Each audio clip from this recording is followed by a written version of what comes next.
It's always good to sit down and chop it up with my man Angel Escobedo. Angel, just saw you maybe a month ago at Elite Eight duels, and we were talking about a lot of the recruits and a lot of how the guys are doing and how your guys have been training. So before we get started about the team, let's talk about the off season. How have the guys been, and how have you seen them progress over the last year? Yeah, it's been a great off season. I mean, it's always a big thing when you add in 11 new guys. So we had nine freshmen, two transfers. So that's always takes adjusting to get used to. You're thinking that's almost 50% of your roster turning over. So it was good for all of us to get together this summer. Train, spend time, do team activities. We went out to the lake. We got a lake here pretty close by, rented some boats, just had a lot of fun. And that's the cool thing about summer, no classes, which guys obviously love. We get to go out on the lake, great weather, and then you just train. You get to know each other better, get to know the coaching staff, and then kind of just get a step forward heading into season and what that's going to look like. So I thought they did a great job this summer. They were really intentional, a lot of great energy, and I'm excited for this group. Yeah, and you said it's like 50% turnover. So how did the guys get acclimated so quickly, and how did they take to each other with so many new faces in the room? Yeah, I think we always preach on our our values, what we want to focus on here. We have growth, giving, and gratitude. So just making sure that as in the recruiting process, we're constantly and telling those guys that are coming in what is supposed to be expected. And then before they step on campus, getting to our older guys and saying, hey, these freshmen, they don't know anything different, right? Like they're gonna walk through the door, they don't know what the expectations are. So it's up to you to set the standard, and you need to set it high, and you need to set them to where we want to go, where we want this program to be. And I thought our guys did a great job, our older classmen, of setting that standard early in the summer. Um, and setting that tone. I would say some of our freshmen had some long days in the summer, which rightfully so, you're supposed to. Mhm. Um, but again, it's the just a development of the program where I can entrust that type of culture to my older guys to relay to young guys, and we all just work together as one unit. Yeah. So looking at your lineup, and I said this to you when we first came on, you kind of have two buckets of returners.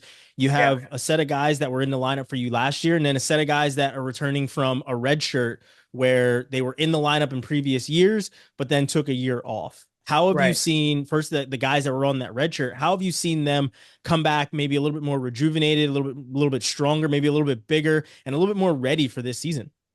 Yeah, I mean, I was talking to those guys not too long ago, maybe 2 weeks ago, and I sit each guy down for one-on-one meetings, and I ask them questions just to get to know them better or how things are going. And Jacob Moran and Jacob Bullock, I asked them what was so different about this red shirt. Taking it at the time that you took it. Obviously, they're both older. With Jacob Bullock being this is his senior year now. So it's kind of rare for a guy to take a red shirt that later in his career. And both guys came back with they gained a new perspective. Mhm. They gained a new perspective because they weren't allowed to compete, right, as far as with the team. And that's what they've been used to the past 4 years. And so they were able to be like take that coaching role on the side, understand the things the team needs to get better at, and then also understand what it's like to be a coach, right? Like sometimes student athletes don't get that opportunity, and they were able to get it. So I think now they're really grateful that they're back in the lineup, they're back in the program and being able to compete with the guys, and they're really excited to make the most of this year coming up. Like I said, Jacob Bullock, it's his senior year, last last turn to make it to be All American, to be a national champ. So he really wants to do that. Jacob Moran has 2 more years left, so he's getting towards the end of his career as well. So both guys want to end out in a big bang and make sure they use that red shirt to their advantage. Mhm. Um, And that's the other thing. I think when you take it later in your career for that red shirt, you're more mature, right? You sometimes as a freshman, you don't know what you don't know. Time passes by. Next thing you know, your red shirt's gone, and you're like, man, what did I do all year? Right. But when you're an upperclassman and you take it, well, you know you need to get better Hmm. because that season is coming to next year and guys are getting better and guys are getting more experience. So you better do everything you can in that year to get better.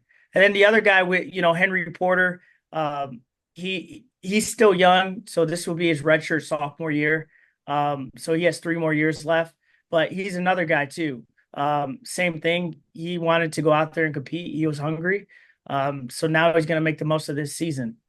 And all three of those guys were competing. They tried to make the Olympic trials. Hmm. Jacob competes for Team Puerto Rico. So we had them competing throughout the year in freestyle. Yeah. So yeah, I mean, you talked about your 125 and your heavyweight, and then potentially we're at like 41. But another Yep. guy that you had in the lineup before was Rini, who I believe was Yeah. on an Olympic, or not Olympic, but a medical red shirt. How Medical. has Yep. he been coming off of the injury, and how Yeah. does he look getting back into things this year? Yeah, he's been great. I mean, no problems at all. He's been training all summer, no hiccups. Another guy hungry. It's hard when your season gets taken away from you from an injury. You got to sit back and you know you get like real anxious because you can get back, but at the same time you got to take your health in consideration, right? You got to keep that at the forefront. So, he did it the right way. He really, just took his time to recover. Now he's just, he's at practice every day. He doesn't need to take any time off, just getting better.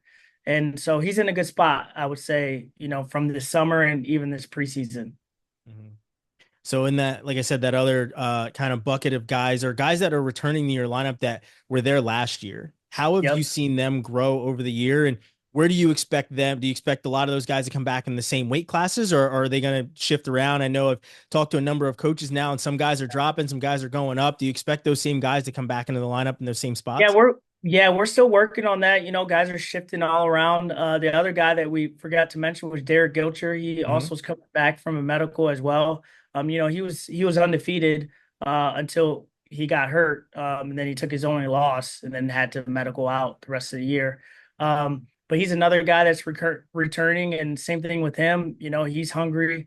It's hard to get hurt and then have to sit out all year, but we had Tyler Lillard step in as a freshman and make it to nationals, 165. So that weight class, I mean, it's going to be a competitive one. You got two guys, both NCAA qualifiers, vying for a spot. That's going to be a super competitive weight class. You got DJ Washington. He's moving up in weight class, so he's going up to 184. You got Roman Rogoski bumping down, so he's going down to 74. Nick South, he wrestled last year for us at times. He's going to be 174. I know I'm jumping all over the place, but and then Jacob Moran's going to be vying for a spot at 25, coming off that red shirt. 33, you got Rini.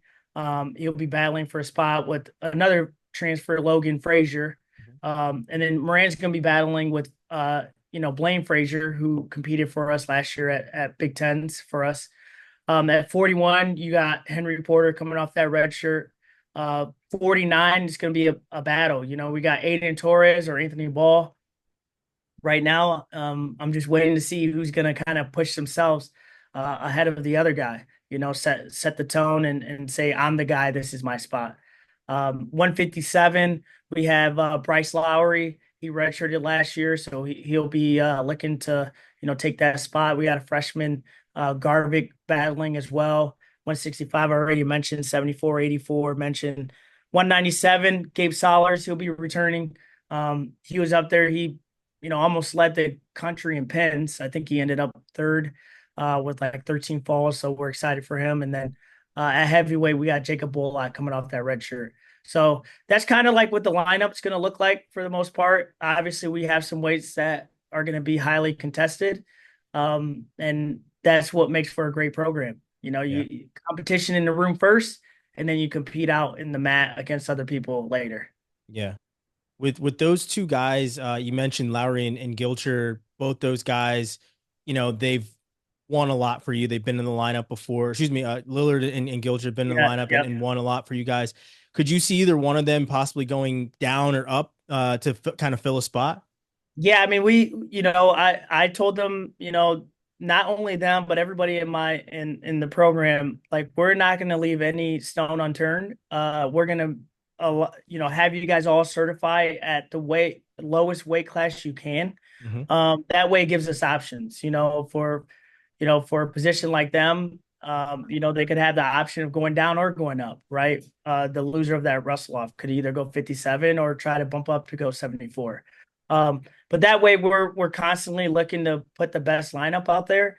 And then we're not going to miss that opportunity if one guy can go down, and maybe it's better for the team. So we're going to keep all options available as we work through it, but we're probably going to have to figure that out sooner than later so that we're not, trying to cut or go up mid-year, in January, where it's not going to do anyone a good service for that. Yeah. And you've got some young guys. You mentioned the guys at 49 that are potentially battling for that spot, Yep. Torres and Ball.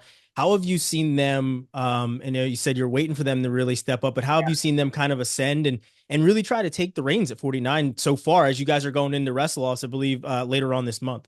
Yeah. One thing I threw out a carrot for them, just saying, hey man, we have a former 149 pounder who was actually really, really good. His name's Graham Rooks. And he's still around the program. He's in the RTC. I said, it'd be great if one of you guys just grab him. I mean, if I was a 49 pounder, I would. Like that. Who better to wrestle than the guy that, has done what Graham has done in this program. Hmm. And sure enough, the next day, Graham told me both guys have reached out. They set up individuals, and they're working one on one with them. So that right there shows me that they both want it. Now it's going to come down to how are they going to compete in that wrestle off? Who's going to separate themselves because they're doing the work, but now who's going to separate themselves when the actual match, when the whistle blows and the pressure's on? I want to see who's going to rise to the occasion. Hmm. So switching gears to your schedule, you guys start a little bit sooner than most other teams where you're right out of the We're gate. coming in hot, man, right Yeah, like away. and you're going to California as well. So Yeah, back to yeah, back duels. I think there's like a day in between them. yep, What was the impetus of wanting to start out, like you said, coming in hot November 1st? You have your wrestle offs a week before, and then you're off to yep. California. Why'd you guys want to do that and start as fast as you are? Yeah, because our guys are ready. They want to compete. Like our guys coming off a red shirt. They have a big voice in this program, and I always ask for their input, and they wanted to go. They want to compete. They're like, let's wrestle now. And when the option came available, I mentioned to them, hey man, we could go out to California, wrestle Cal Poly and Cal Baptist. What do you guys think? They're like, let's go. I'm like, well, it is going to be early. They're like, no, let's go. We want to compete now.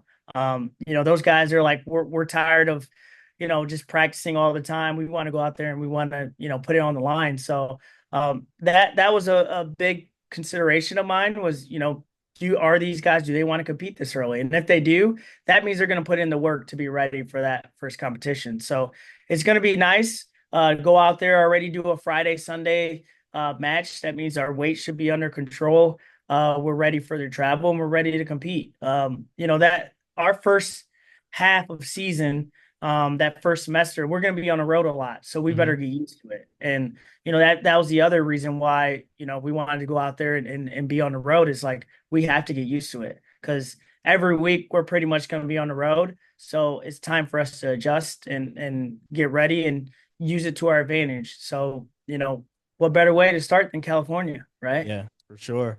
So we all got kind of a glimpse into your wrestling room recently where there was a video put out of Chad Red having a lot of fun with the Oh team, but the yeah. guys being really super attentive. Is that kind of indicative of the spirit of your team where you guys work really hard, but there's a lot of camaraderie in your room? And then, when it's time to get going, you guys really get going?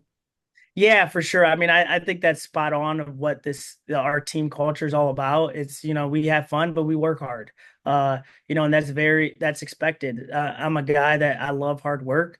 We're gonna put in a lot of hard work, but at the same time, I like to joke around. I like to have fun. I like to keep it light. So it's a good balance. It's a good balance. And our motto this year and kind of in this program is, you know, we've embraced the hardship of climbing. Like we're climbing a mountain, right? And at the top of the mountain are your big programs that, they're defenders, they defend the mountain.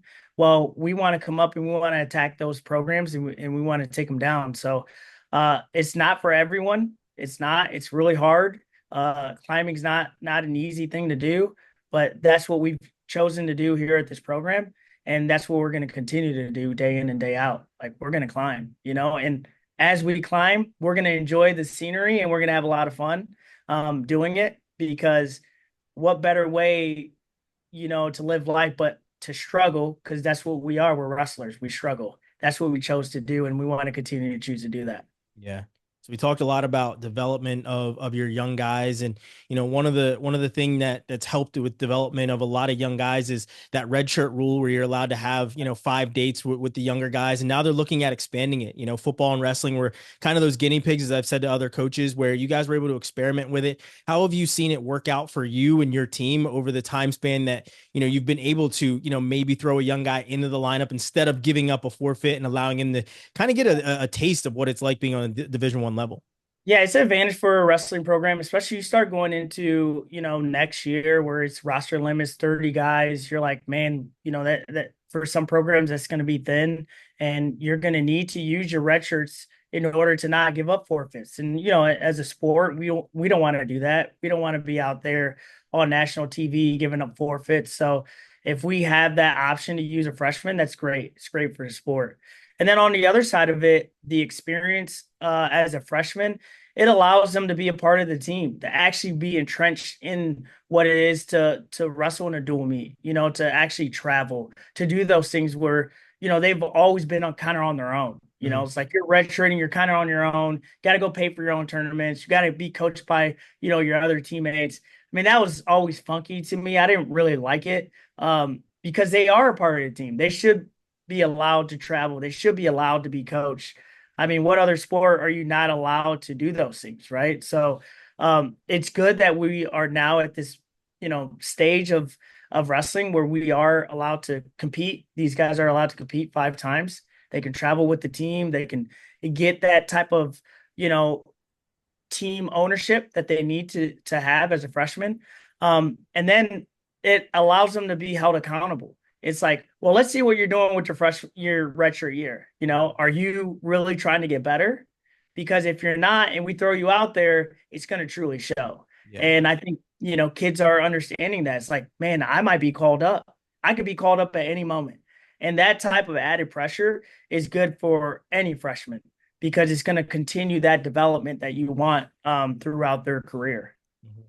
So yeah, like I said, we've talked about development of your wrestlers and how things have continued to change. But for you throughout your coaching career, a lot of things on the coaching side with recruiting or NIL or whatever else, they've all changed. How do you continue to evolve with all these rule changes and how the different recruiting classes and their mindsets and their perspectives? How do you continue to evolve to bring in the best talent into Indiana? Yeah, I mean, you know what they say, like you either adapt or you die, right? Like that. I mean, that's basically what it's been like in my young coaching career as a head coach. It's like every year I feel like it's been different. Like, I get thrown into it as a young head coach. And then the next year, my first year, go through a first year, next year, COVID happens. It's like, boom. Then you're like, man, what? And then now we're operating through the COVID rules, right? And then after that, then it's like, oh, bam, NIL happens. And then now you're navigating through, paying players, revenue share, all those things, roster limits. So you're we're constantly evolving, and because you have to. And if you stay behind, you're going to be left behind. And for me, it's constantly just reevaluating, where the direction of college sports is going and college wrestling, and trying to be a trendsetter and not just trying to wait for everybody else to do something.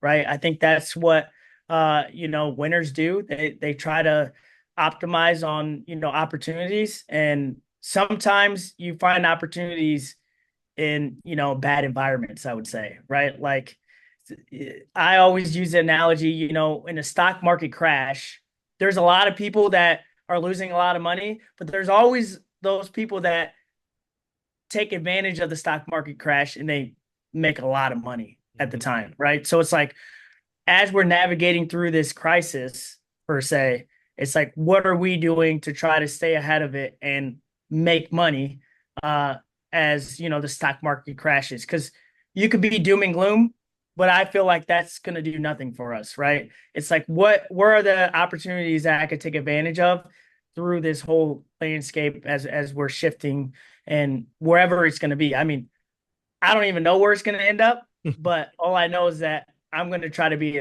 at the front of it and not behind it. Yeah. So, to kind of finish up, and this is the last question I got for you, is what can we expect from your team, and what's been the mindset of and kind of the mantra that you guys have been preaching to them over the off season, and that you're going to continue to instill in them throughout the year? Yeah, I mean, I think again, it's the climbing, mental attitude of that. You know, we're climbers. We are embracing a hard challenge of climbing a mountain.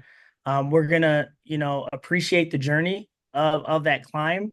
Um, but it is a tall task, and we're ready for it. You know, we want to continue to climb and elevate this program, and keep taking those next steps as we build into a championship program.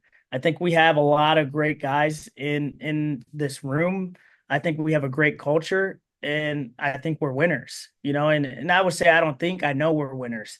And we're gonna go out there and we're gonna compete as hard as we can.